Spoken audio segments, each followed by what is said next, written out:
Mr. Linto Paul Jacob. He is going to talk on the subject of historical analysis of environmental ethics and the relevance of eco spirituality in India's future. Paul is a young environmentalist who had already assured his presence in many national and international platforms. He's currently working as head of the Department of Eco Spirituality in Orthodoxy Cognate Page OCP. OCP is a society for Orthodox Christian unity and faith with the aims of promoting pan Orthodox Christian conciliar unity through dialogues and various fruitful initiatives. Linto had completed his bachelor degree in agriculture and currently pursuing his master's in plant protection from Sam Higginbottom University of Agriculture, Technology and Science. That's Allahabad. Okay. He is also a member of ISKCON Dehradun from 2017. So, Mr. Paul, if you are here, over to you. Please. So hope we can start the session. Warm namaste to one and all respected personalities and dignitaries on the chair, co-chair, and all my dear listeners joined in the meeting. The title of my paper will be Historical Analysis of Environmental Ethics and the Relevance of Eco-Spirituality in India's Future. We had completed a few sessions of very valuable informations and thoughts. So this will be a bit philosophical concepts, a bit something out of our box. So I request your cooperation primarily. So we'll be talking about environmental ethics, eco-spirituality, and obviously ecology, nature conservation, Indian spirituality and our spiritual thoughts, etc.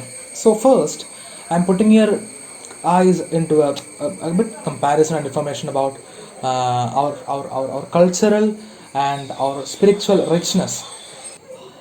We know that India is culturally and spiritually a rich piece of land, and on the same time, I wish to put your eyes on another chart of the most polluted cities of the world. So let's have a look into that. See, we can see from the chart that India has the most polluted cities on the globe. First is Gurugram, which is in southwest Delhi. It's a financial and technological hub. Then comes Ghaziabad, which is the gateway of UP. Then comes number 4, it's Faridabad of Haryana. It's a larger city of a state. Then comes Bhiwadi of Rajasthan, followed by Noida. Then comes Patna. Then next countries, Lucknow from UP. And we can see among the 20 cities, first 15 cities are from India. So we need to compare our diversity, the richness of our diversity, the richness of our spirituality, and the output. This is about the output which we are seeing. So we'll be discussing about the cultural and our ecological enhancing of our mentality for increasing our environmental ethics for a better future and enhancing our co-spirituality level. So that will be our aim of the paper. So hope we can start. So while talking about environmental ethics Niti Shastra or Ajar Niti or Ajar Vihar, often called like that. So environmental ethics is a branch of philosophy which enables a man to take a decision which is favorable to nature, or we can say that environmental ethics includes a more than a nature centric view than a human centric view. While we are taking a decision, it will be always of our favor, of that will be from outside, but a environmentally ethical person will be taking a decision which is favorable to nature, or he'll be always thinking about a nature centric, we can say like that, a nature centric thoughts. So that is what is environmental ethics all about. So have a look here. Environmental ethics enhances the moral relationship of humans to other biotic as well as biotic factors of the environment, and it gives priority to the and the sustainability of both biotic as well as the abiotic factors of the nature. While we talk about the history of environmental ethics, we can't say that the early man was that much historically ethical, since his hunting has resulted in the extinction of several species. Similar way, agricultural practices, when they started the practice, clearing of land has erased a huge ancient uh, plant population also. And when we go to the history and evolution of the worshipping pattern, it's found that men started worshipping sun, then followed by he started worshipping the clouds, then he started worshipping the mountains. So we know that when Lord Krishna took the Govardhan mountain, the crowd was they were very peculiar to understand that Bhagavan was above the natural elements, or he has the control over the biotic and abiotic factors. So he was worshipping the natural elements in the first pattern of worshipping. Here we can see that it started respecting and worshipping the natural elements from the early ages, and earth and water were considered as mothers. Several trees and plants were considered as sacred. They used to bless Shanti and wish Shanti to the forest and such natural elements. And then, when other religions like Christianity, when it came in AD 52, the Christian followers believed that God has created all the elements, biotic and abiotic factors, and it is a duty and fundamental duty to protect and conserve those factors. Then, when it comes to the age of Buddhas, Gautam Buddha was the first person who was talked about against of slaughters, and that was all the our stepping stones to an environmentally ethical society. While going to the history of religions, today's prominent religions, we can see that most of the religion teach that the nature is the art of the god, and they also says that it is a duty of the human to conserve and protect nature and its elements. Hinduism, as you already said, Sanatan Dharma doesn't differentiate God and nature unless they teach both as a same entity. Also, the concept of Panchabhuta, the earth, water, air, fire, and space, which is the venue of all actions. When we come to Buddhism, Buddhism teaches about ahimsa, compassion, tolerance, and respect towards all the biotic and abiotic elements of nature.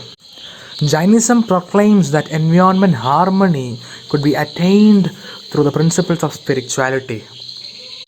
And Guru Granth Sahib of Sikhism teaches the devotees as their duty to conserve and preserve nature.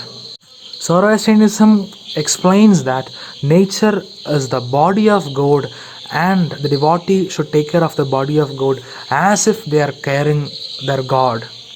Christianity believes that God created all elements of nature and human is bound to serve and conserve the nation. They also view that actions against nature is a sin, and you'll be punished for those actions which is against nature, and the protection of the environment is the duty of the citizen. Whereas Islam teaches that God is the owner and the man is the guardian of all creature. And Judaism, they say that the foundation of the religion is a safeguarding of all biotic and abiotic factors of nature. The current scenario of our environmental ethics could be analyzed by studying the ecological stand of our nation. India is one of the most polluted countries of the world, and our life expectancy is slowing down at a very fast rate of 2.6 years. We'll be puzzled to know that our religious rituals are the prominent factor causing the environmental pollution. So we can say that we had lost all the positive side of our philosophical ideologies. According to the Global Risk Report, it is said that there are 7 prominent risks which is really affecting today's life very badly. They are climatic change, species extinction, air and water pollution, or water crisis, natural resource drain, deforestation, and soil degradation. Surprisingly, India tops in almost all the above mentioned factors. Therefore, we can say that the Indian environmental ethics or the environmental ethics of the Indian citizen is under great risk. So now, when we make a comparison between the Indian ancient spirituality and the eco spirituality and environmental ethics, that's a very interesting point to discuss about. We know that in Indian spirituality is one of the ancient spiritualities of the world. There are many unique factors which keep Indian spirituality special. Unlike Hebrew philosophy or Semitic philosophy or Greek philosophy or even Christian theology, Indian spirituality has its own views and aspects on ecology. Those other ideologies particularly say that salt is something which is only meant for humans, whereas Indian spirituality particularly teaches that the fragments of God, that means the Parameshwara, could be seen in every fragments or every elements which you came across. Whether it is biotic or abiotic factors, you can find God in every aspect which you came across. Also, while we worship in a temple in front of an idol or embodiment, the Western understanding of the idol worship is a bit different. The Hindu or Sanatan Dharma teaches we are not worshipping a stone itself, whereas the worship is meant for the element of a god inside those stone. Whether it is a marble or a stone, we can find a fragment of God inside that, into which we are offering our worship. So God, when we say namaste to a person, the God inside me is giving is bending before the God inside you. That is the ancient practice of saying namaste. While we are doing namaste, what we are doing, we are actually worshipping the other person, worshipping the fragment of God which is in the other person. Same way, when you say namaste to me, you're worshipping the God inside me. So Indian spirituality teaches that God resides in every elements of the nature, where Western theologies and other philosophies conclude and they correlate the concept of soul only to human. So Western philosophy is against ideologies or is against the idol worshipping, because they are not considering a stone or a marble as an element of God. So such prime concept of Indian spirituality is that it teaches to find God in every elements of nature. The principle is highly enhancing the value of nature conservation. If you are finding a fragment of God in a tree, how can you cut the tree into pieces? If you find a fragment of God in a nature element, how can you destroy that element? So, those who believe in those ideologies, we are supposed to think, are we following that ideologies which we believe? We believe in an ideology where the God is considered in every fragment which you came across. Even if it is a tap, we go to drink water, you can find God there. If there is a stone, or if there's a tree or a bush, you can find God there. So that is an interesting comparison between Indian spirituality and environmental ethics. For a better conceptual understanding of eco-spirituality, let's broadly discuss a few cuttings from various aspects. First of all, from Bible, Genesis chapter 2 verses 15 said that Lord took man and put him in the Garden of Eden to work it and take care of it. Jehovah, the God created Adam and Eve. He is asking the first ancestors to take care of the garden which they are put in. See, as a modern human, the same sayings is to all of us that to take care of our garden, which is the environment. Same in Bhagavad Gita, chapter 14, verses 3 and 4 says that Mama yo nirmahat brahma tasmin garbhain hamyaham Sambhava sarva bhutanam tato bhavati bharata sarvayonishu kaundeya mridaya sambhavayandiyaha tasma brahma mahatyonir aham bijam pravadpita, which means that the total material substance, Prakriti, is the womb. That means every material substance, whether it is biotic or abiotic, Prakriti is the womb, the nature is the womb, and its last verse says like that, I am the seed giving father to every being of the world. Aham bija pravad pita, I am the father who gives the seed for every species of the world. So it's said that we are all siblings. Like we came from one father and one mother. So it's our duty to protect our nature. And from Holy Quran it says that, O children of Adam, eat and drink, but do not wait by excess. Wasters, Allah is not loved wasters. So the over exploitation of the nature, the resource drain is strictly forbidden by Islam. So these are the thoughts from different prospects which equally expresses the same consideration towards nature. The concept of eco-spirituality has a very tight bond with the above set of cuttings. So before studying eco-spirituality, one should be make the concept very clear that eco-spirituality is not associated with any particular religion. We have already seen that every religion consider nature, earth, environment as sacred. Some religions take these elements as a creation of their god, while some other religion takes that it's a residence of their god. Anyway, there exist various clashes between religions in their theological or philosophical prospects. But non-religion will say that their teaching is against nature conservation. In other words, all religions are with every required elements of a spiritual instructions to make a devotee environmentally ethical.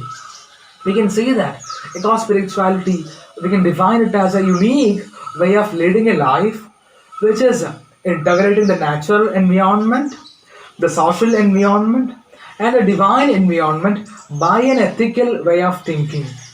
That means natural environment and the social environment and the divine. This is connected by an ethical way of thinking. That is what is all this eco spirituality is all about.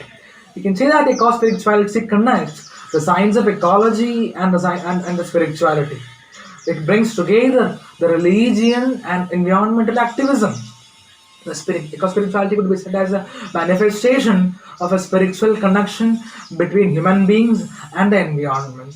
So, because spirituality don't stick to a particular religion, the concept has much mobility that it could be associated with any religion. It's seen that no religion is against the concept of nature conservation. So, there is a scope of communal harmony in eco spirituality. Since every religion teaches the same thing of conserving nature, we can enhance the value of communal harmony through the teaching of eco spirituality. So, when we came to the last topic, the future of eco spirituality in India, we can see that eco spirituality is having a bright future in the nation because it can help making the change in the present approach of our generation to environmentalism and ecology. We had already seen that the religious audience is quite larger number than any other group in India. We could discuss the scope of eco spirituality in the nation uplifting of environmental ethics and such an ecological thoughts. First of all, the religious space must be taken as a place not only for worshipping, but that should be taken as a place for proper lectures and devotional address to the devotees about true spirituality. The citizens should be made aware what their spirituality is all about. Secondly, the spiritual teaching must include the lessons of basic sustainability, and it should be inviting the learners to be more ethical towards the nature. Unless we are giving the lectures of our spiritual thoughts, we could give them the motivation and the learning. We could make them able to teach and learn about the ethical approach towards the nation and towards the environment. Third, our children must be encouraged to attend the Sanatan Dharamshalas and the Islamic madrasas and Sunday schools where the basic ecological teachings could be taught to them, and they may be able to learn the ecological classes from their religious background itself. Number four, is a spiritual organization apart from the religion must be joined with a representative of all religions, sit together and discuss their concept of religious ideologies regarding ecology which works constructive to the unity. So the religious heads could discuss with the other persons from the other religion and club their ideas towards ecology and their environmental ethics could be given a wide area of acceptance. Number five, on the basics of the religious leaders discussion, we are appreciated them to assemble their common ideologies. We have already seen that our religions all discuss common factors about the nature conservation. So putting all those thoughts together, they could circulate them each groups in individually, and it will help to eliminate the unknown gap between the religions. We can see environmental ethics and eco spirituality as a way of communal harmony, and let it enhance the thought of eco spirituality, and may our thoughts be more ethical towards environment.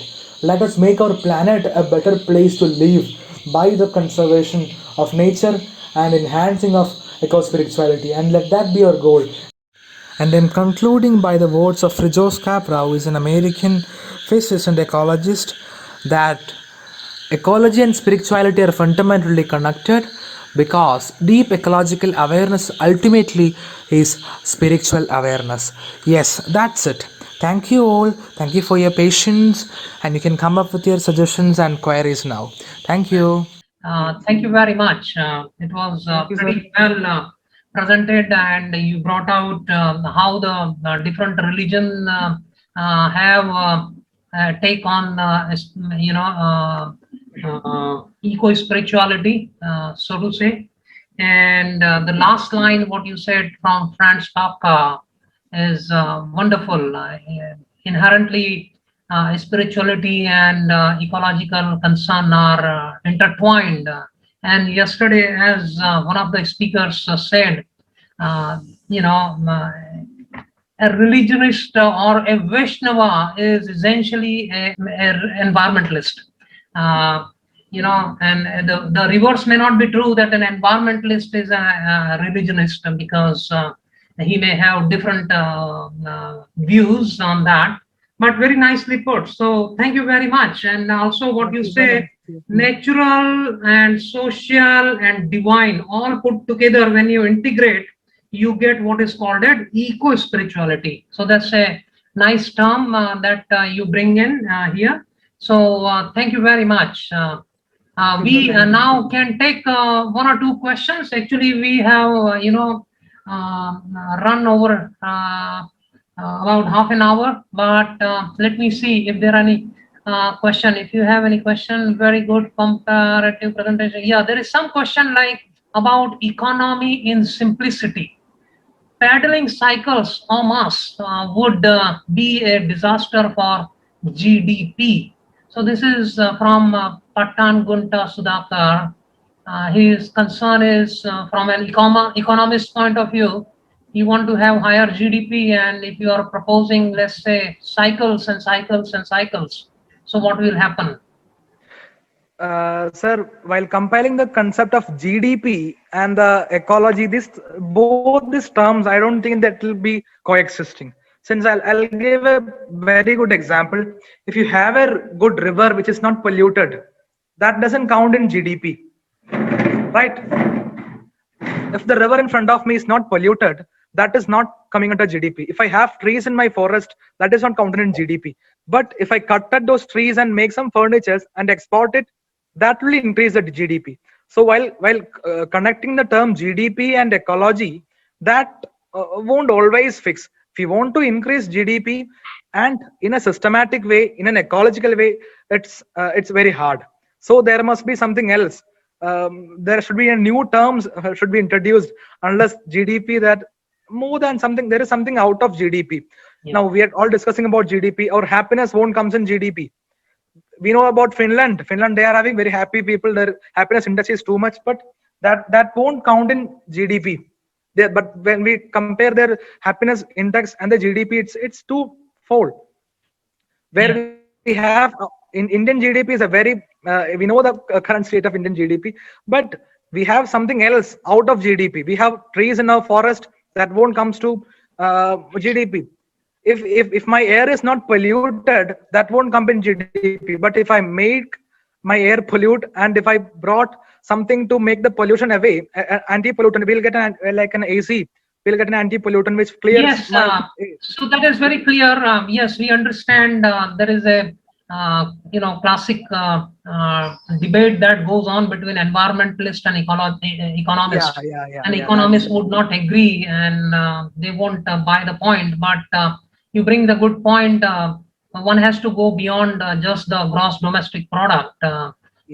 Because desires have no ends, and you keep on extracting and exploiting the nature at Exactly. what cost. And if you are, I mean, it is very amply clear that the development is happening, but people are not happy. And yesterday there was some presentation saying that people are, committing suicide, and there are high level of marriage failures and etc. So the economists would not have any answer to that. That if I give you a lot of GDP, then one should not be committing suicide. There should not be Exactly. so That many is the of point I was saying. so with that, I think let us come to a conclusion.